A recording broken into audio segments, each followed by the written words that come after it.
Sa ating pong pagpapatuloy sa ikatlong bahagi ng pag-aaral sa buhay ni Abraham, kapag may mga pangyayari sa buhay na hindi natin maiintindihan, katulad ng pagkawala ng trabaho, pagkakasakit, problema sa pamilya, maaari pa rin nating panghawakan na ang Diyos ay mabuti at makatarungan.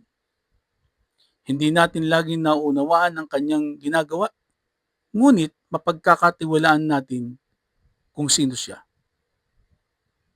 Kapag mahirap ba ang sitwasyon, nagtitiwala pa rin ba ako sa kabutihan ng Diyos?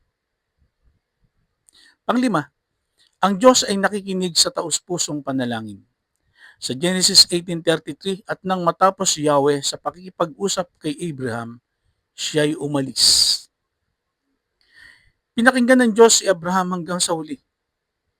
Hindi niya siya pinatahimik.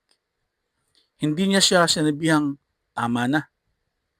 Pinakikita nito na gusto ng Diyos ang tapat at bukas na pakikipag-usap mula sa kanyang mga anak. Maaaring isipin natin minsan na hindi ako pinakikinggan ng Diyos. Napakaliit ng problema ko. Ngunit pinapakita ng kwentong ito na mahalaga sa Diyos ang ating mga panalangin. Naniniwala ba akong tunay na nakikinig ang Diyos sa akin? Itanong natin yan sa ating sarili. Ito po ang mga aral nating nakuha sa ating pag-aaral. Una, ang malapit na relasyon sa Diyos ay nagdudulot ng mas malalim na pagkaunawa sa kanyang puso. Second, ang pagmamahal sa tao ay nagtutulak sa atin na mamagitan sa panalangin. Pangatlo, ang pananampalataya ay hindi agad sumusuko. Fourth, ang Diyos ay parehong makatarungan at maawain. And fifth, ang Diyos ay nakikinig sa taus-pusong pananalangin. Sa linggong ito, pumili ng 3 tao na nangangailangan ng panalangin. Maaring kapamilya, kaibigan, o kahit taong may hindi magandang relasyon sa iyo.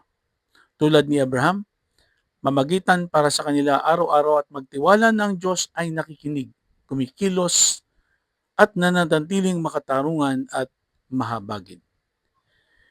Sabi Genesis 18:25, hindi ba gagawa ng matuwid ang home ng buong lupa?